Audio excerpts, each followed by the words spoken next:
She, every time I'd go there, she would just look at me and she was like, Lucie, you have to stop. Your hair is seriously Dying. damaged. Like, what are you doing? Hair soap. So talk about, how did that first come about? How did you first come around with the idea for hair soap? So the idea came to me. I didn't sit around thinking, I don't know. I mean, I guess it's a way of doing it. But when you hear about the great stories of entrepreneurs, it doesn't tend to start with sitting down and writing a list of how can I make money? What can I do? It tends to be more of a fated thing, dare I say. Just a problem you want to solve, yeah. Exactly. Problem that needs a solution. So amidst all of this, working in London, back and forth, I left out a key part, which was my hair. And I've got some photos of it. They're all over my TikTok. People can find them quite easily. And I basically, when I was a teenager, rebel stage, love that, I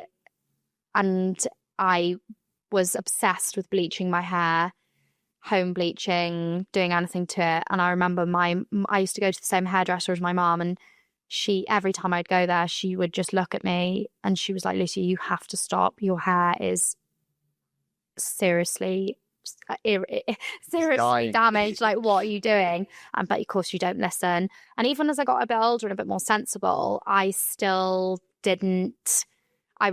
not looking after my hair. Hair care wasn't really a thing when I was younger, not like it is now. You see kids nowadays and they've got 5-step routine. I mean, it wasn't like that for me. We used to straighten our hair when our hair was still wet. So my hair was frazzled, and what I was doing for a while, because obviously naturally my hair's dark, and I think all of this started because some ancient years ago boyfriend had said to me something about blonde girls being prettier than brunettes, and that just set me off then. And I thought, okay, that's it, I'm going to be blonde. Oh, the things we do. So when I got a bit older, I realised blonde hair doesn't suit me at all, clashes with my skin tone. I started dyeing my hair dark. I'd dye it black, I'd dye it dark brown. So I was just sort of masking the damage, and then it would look all right, but then the colour would fade and it was just awful. And then, or if I just had it freshly kind of blow dried, it would look nice, but it would look nice for about a day. And then my ends were so damaged, they would literally crisp. My hair was just a mess. My scalp was so sore. I've got a really sensitive scalp.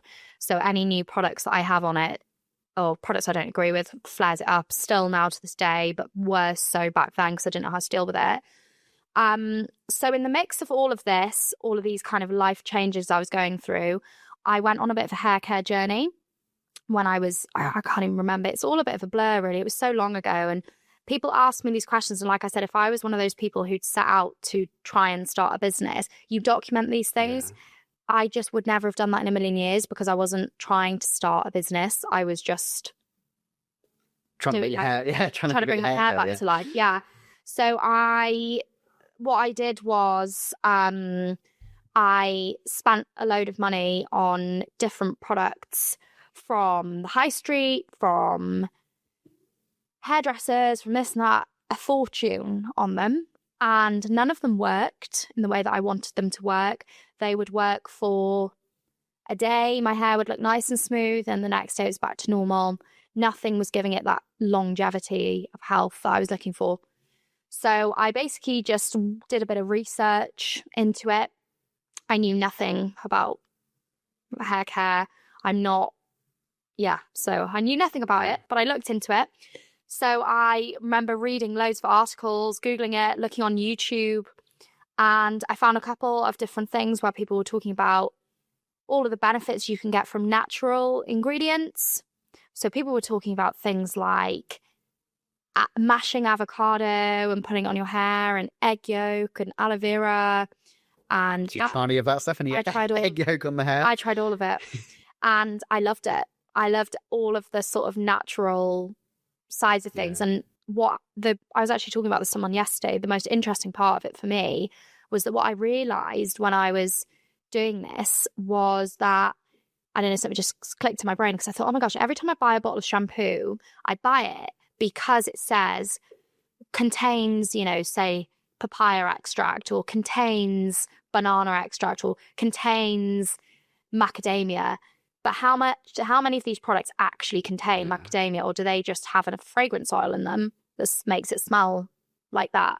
So I decided to look into natural ingredients, and I read loads of different stuff about aloe vera, argan oil, all of this good stuff. And then I got into essential oils. So this was just a little hobby of mine, an interest I was looking into. And then I decided to research it more and more. And then I thought, this is what I need.